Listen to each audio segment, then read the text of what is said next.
Hey you guys, I am coming to you with a little bit of an update.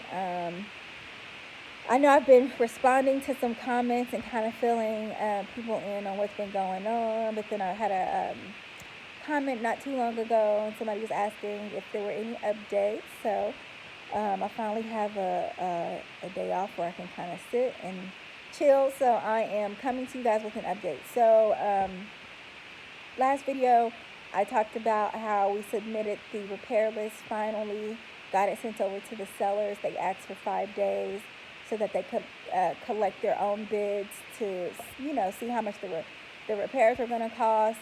So that was Tuesday morning. That was last Tuesday. I'm trying to give y'all dates, but I don't really remember the dates. I guess it would have been Tuesday morning, would have been July 18th. Okay, so July 18th, they asked for 5 days. Well, by Friday, which would have been the 21st, I guess. Yeah. So by Friday, they responded. Friday morning, they responded, and they agreed to most of the repairs, which was awesome because I'm honestly trying to get through this whole hand process without having a rehab loan. Because it complicates the process, and I think it lengthens the process, and I'm all about trying to keep it easy breezy, if that's even possible with NACA.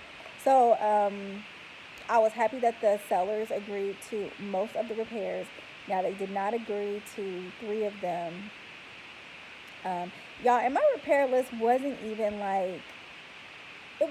crazy. So NACA talks about how they make required repairs. They're going to be concerning health, safety, and code.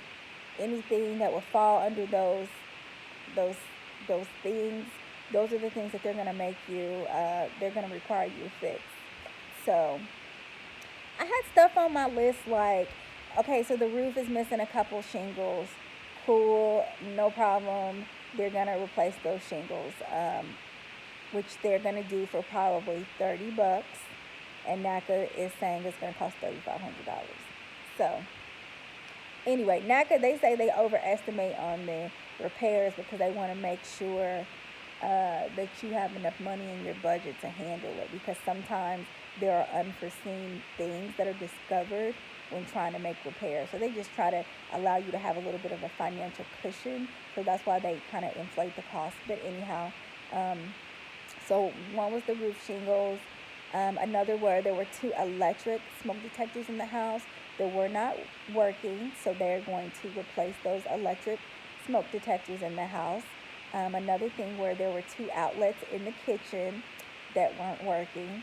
Why is that a required repair? You understand what I'm saying? Why is that a required repair? You're going to tell me I can't get my house because there are 2 outlets in the kitchen that aren't working. There's 2 in the kitchen, 1 in the garage. So that was a required repair. Sellers agreed to replace those, no problem. So my house, they recently painted. They painted the inside. They painted the entire outside. Everything was repainted. So they actually painted the windows shut. So that was a requirement that they have to open all the windows. They sent their repair guy over there. He got all the windows open, cost them nothing. Now, mind you, I am buying my house from an investment company, so they have a team of people that they can use to reduce costs on their end when it comes to making repairs and all that good stuff. So what else was there? There's a sink in one of the bathrooms where there's a little bit of a leak with the drain hose or whatever. They're going to replace that. Super inexpensive. Let's see what else. There was a requirement for a termite inspection, which I already paid for. And my termite inspection identified that there was an active infestation in this house, in my house. I'm going to say that. They said that there was an active infestation in the garage along one of the baseboards. Now, mind you, when I was there with my inspector, my termite guy didn't see a single termite. And when I tell y'all I was on my hands and knees, I was looking all up in that baseboard. I was zooming in. I was taking pictures. I am an avid DIY person. Plus, I just like to learn. I just want to know. This is about to be my house And because my house has stucco, termites become a little bit more of a concern with people who own stucco homes. So I'm like, okay, I want to see this damage. I want to know what it looks like. I want to familiarize myself with the signs that there's active termites or whatever. So I was all up, like on my knees, looking into this baseboard. There weren't any termites. You didn't see a single termite. So I don't know why my inspector put that it was an active infestation. All I could think of was he kept trying to sell me his services. He's like, yeah, I can come back and treat it for you, and I can sell you a termite bond for $900 and all this stuff. So I felt like he was just trying to finesse some more work out of this inspection, because the sellers went ahead, because my report said that there was an active infestation. They sent a guy over there to treat it. It's not an active infestation. It's actually an old infestation that was treated before, and the baseboard where the damage is, they just didn't replace it. So that's a great thing. My house does not have active termites at this point. I will be buying a termite bond anyway, just to stay protected. So NACA required that they fix one of these replace this baseboard. They said no, they weren't going to do it. Why they said no, I don't know. It's not even a big deal.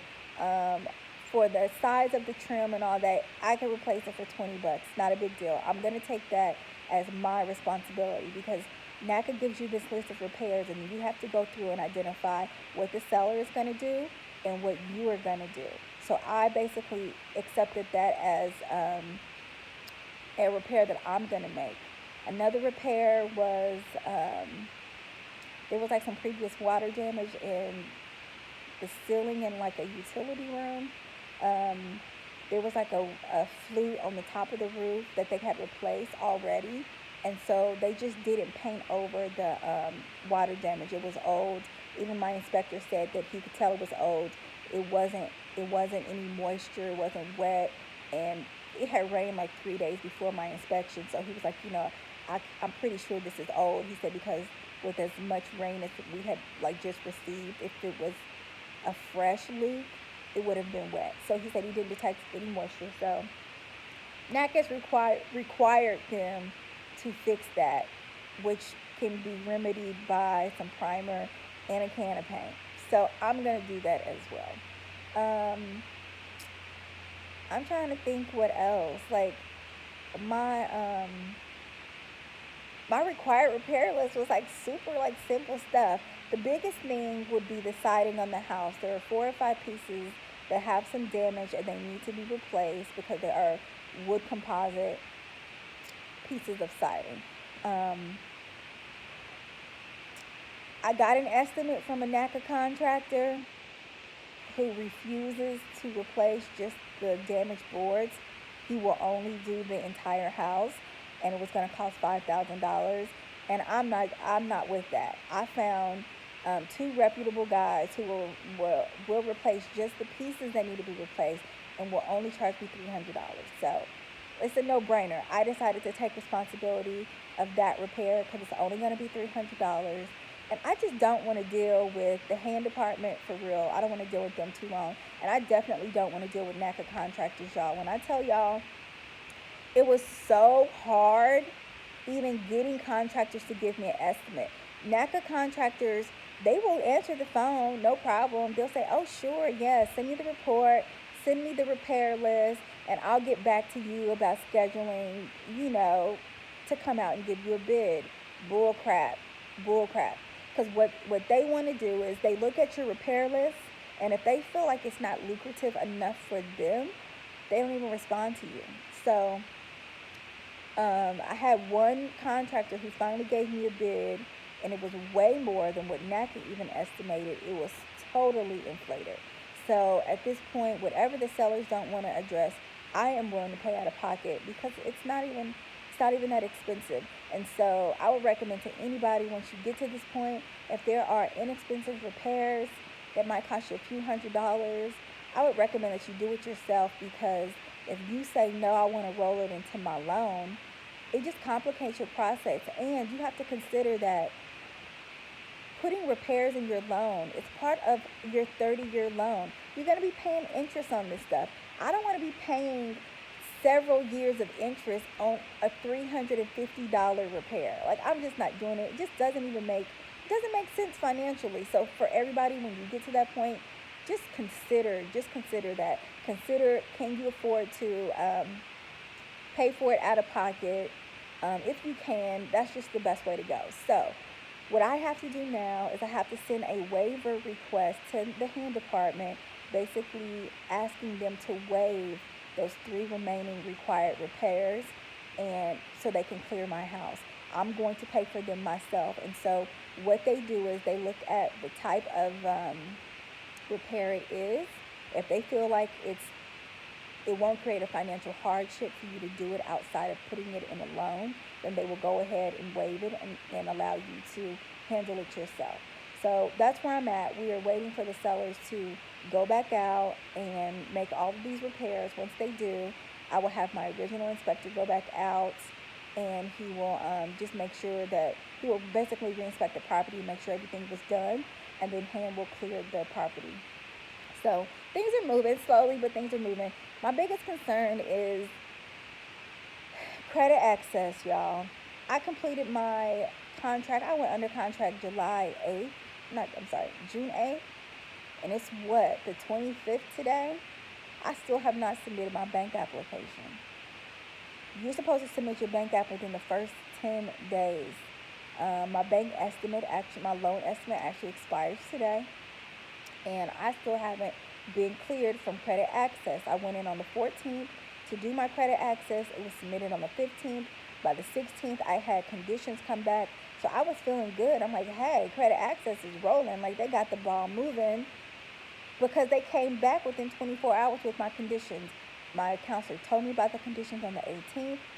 I addressed every single condition within like 2 hours, got him everything that he needed. He resubmitted, and here we are a week later. My file has not moved. Underwriting has not looked at my file again to even clear it through credit access. And my mortgage counselor at this point is unresponsive. He will not respond to me, but he will respond to my realtor, which is super shady because, of course, I'm copied on every bit of communication. So I'm seeing them communicate back and forth, but then he's just like totally ghosting me. He's not responding to anything. So I called member services this morning. They couldn't tell me anything. All they said was my file was pending. It was under review. My credit access approval is pending. But my mortgage counselor did say, he said that they are slammed with contracts. He was like, it's the summertime. This is peak season for buying houses, and they are overwhelmed. They are so backed up. He was like, he has no idea when they're even going to get to my file. So at this point, I'm supposed to close on my house on the 12th. How many days is that? What's today, the 5th? 25th? So I was supposed to close on my house in 2.5 weeks, y'all. Not happening because I haven't even completed my freaking bank application, which is scary because in my contract there's a clause that says I have to pay $50 for every day that we are late. I have been asking my realtor to ask for an extension on closing. He hasn't done it yet. He be acting a little scary to me. I'm just like, you know what? You shouldn't even be out here selling houses. if you too scared to negotiate, like I'll do it on my own. And that's a whole nother video coming up. I have decided to, I've been a nurse for 5 years. I do love nursing, but my first love has always been like remodeling, renovating, do-it-yourself home projects, real estate. Like, I have always wanted to get into that. And so as soon as I'm done with my NACA process, I'm actually going to take the course so I can become a realtor, and I plan on servicing NACA buyers. So whenever I get all that going, I will definitely be posting more information, because just going through this myself, like, I'm seeing all the stuff, all the traits in my realtor that I don't like, and it's really giving me like a more just in-depth look at what would be ideal, especially for a NACA realtor and having to deal with this program. And as a NACA member going through it, I can give, like, I understand the buyer's point of view. I understand the buyer's stress and anxiety. And so um, I just decided that I am going to go ahead and get my license. I'm not going to give up nursing, but I'm all about expanding my bank account and getting this money. So anyhow, credit access, I'm still stuck there. I don't know what's going to happen. Hopefully I can get my realtor to go ahead and ask for this extension. I will not be closing on the 12th. um, I just I just want to get the bank app submitted, because then I know that I'll be closer. I don't even mind being delayed. I did not expect to close on time at this point. Even if I have to pay the $50 a day, I'm working extra hours to handle that. So I'm willing to pay up to $1,000 if I have to, because that's what it's looking like. We're going to need probably 2 to 3 more weeks. So that's where things are. So yeah, when I know more, I will be back to give you guys an update. Talk to you later.